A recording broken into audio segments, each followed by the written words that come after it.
Hello, my dear students. Welcome back to Excellent Learnify, powered by Excellent Educare Ahmedabad.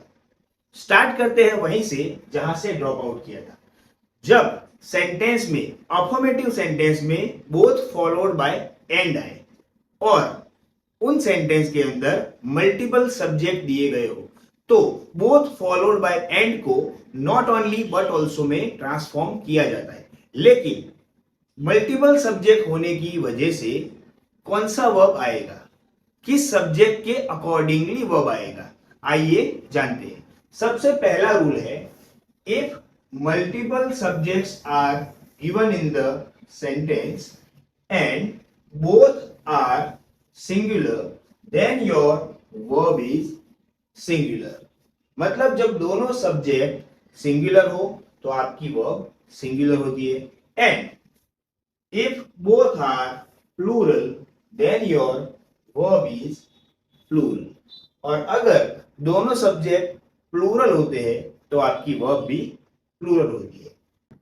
देखेंगे example में that both raja and rani are emotional persons. यहाँ पे जो दोनों subject है राजा रानी, दोनों की दोनों सिंगुलर है. तो आंसर जब बोथ की जगह नॉट ओनली लिखते हैं तो आंसर होगा not only raja but also rani. अब दोनों सब्जेक्ट सिंगुलर है इसीलिए वर्ब सिंगुलर होगी तो आर की जगह हो जाएगा इज.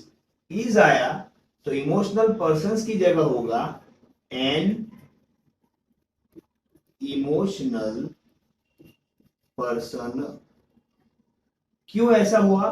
क्योंकि यहां पे एडिशन है तो पर्सन होगा, लेकिन नॉट ओनली बट ऑल्सो में एडिशन नहीं होता. माइंड रहे. दूसरा एग्जांपल है, both my friends and my parents are fond of cricket. My parents my friends दोनों के दोनों सब्जेक्ट प्लूरल है और इसीलिए आपकी वर्ब प्लूरल होगी. आंसर क्या होगा? That not only my parents but also my friends are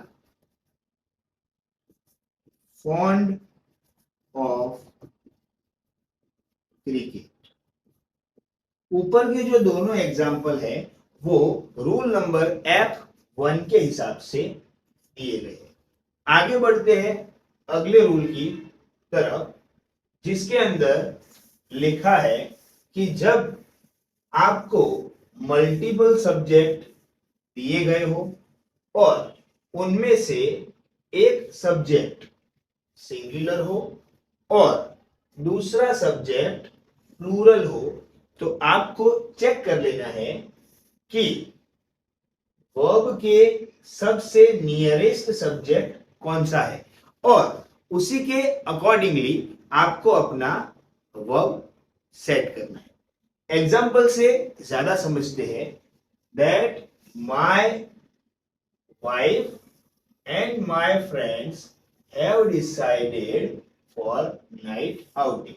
पहला सब्जेक्ट है माय वाइफ और दूसरा सब्जेक्ट है माय फ्रेंड्स. ये है सिंगुलर और ये है प्लूरल. पहले डिसाइड कर लेते हैं कि कौन सी वर्ब आएगी, सिंगुलर आएगी या प्लूरल. वर्ब के सबसे नजदीक का सब्जेक्ट प्लूरल होने की वजह से वर्ब भी प्लूरल आएगी और यहाँ ऑलरेडी प्लूरल दी हुई है हैव. मतलब आपको हैव लगाना है. तो पूरा सेंटेंस लिखते हैं तो बोथ की जगह आ गया not only my wife but also my friends have decided for night outing. Example number 2 है both my cousins and my brother underestimate me. दोनों सब्जेक्ट एक बार फिर से चेक करते हैं.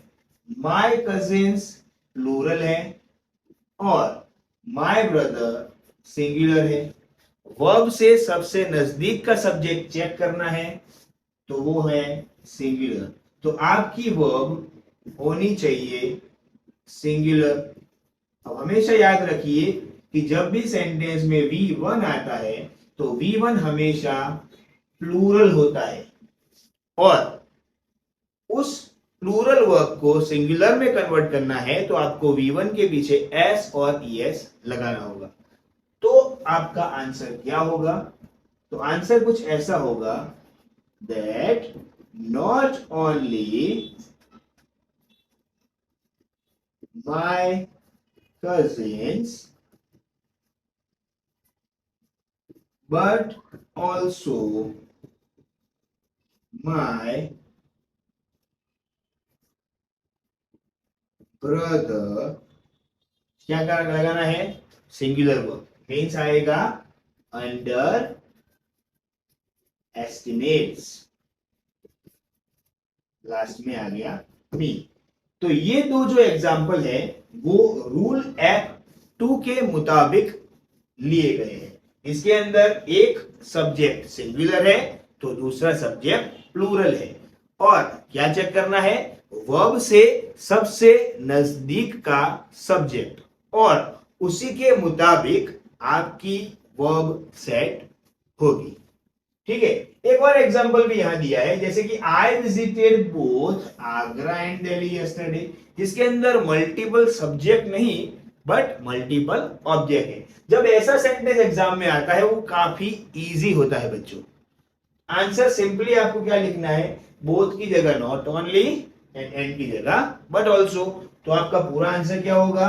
तो आंसर होगा I visited not only Agra but also Delhi yesterday. तो देखा दोस्तों, जब सेंटेंस के अंदर both followed by and affirmative sentence में आए तो उसे नॉट ओनली बट ऑल्सो में कन्वर्ट किया जाता है जिससे उसका मतलब चेंज नहीं होता. और हमने ये भी देखा कि जब मल्टीपल सब्जेक्ट दिए हो तो किस तरह से सब्जेक्ट के अकॉर्डिंगली वर्ब को सेट किया जाता है. ठीक है. आगे बढ़ते हैं अगले रूल की तरफ जिसके अंदर लिखा है कि जब आपके अफर्मेटिव सेंटेंस के अंदर एज सून एज आता है तो उसे किस तरह से नेगेटिव में नो सूनर डू डिड या डज फॉलोड बाय देन में ट्रांसफॉर्म किया जाता है.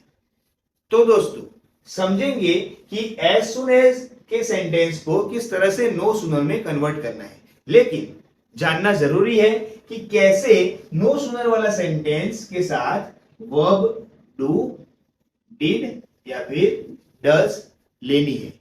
किस तरह से डू डिड और डज का कंफ्यूजन दूर होगा. तो उसके लिए बने रहिए हमारे साथ and follow us for more. हम है राही पढ़ाई के. फिर मिलेंगे चलते चलते. Thank you.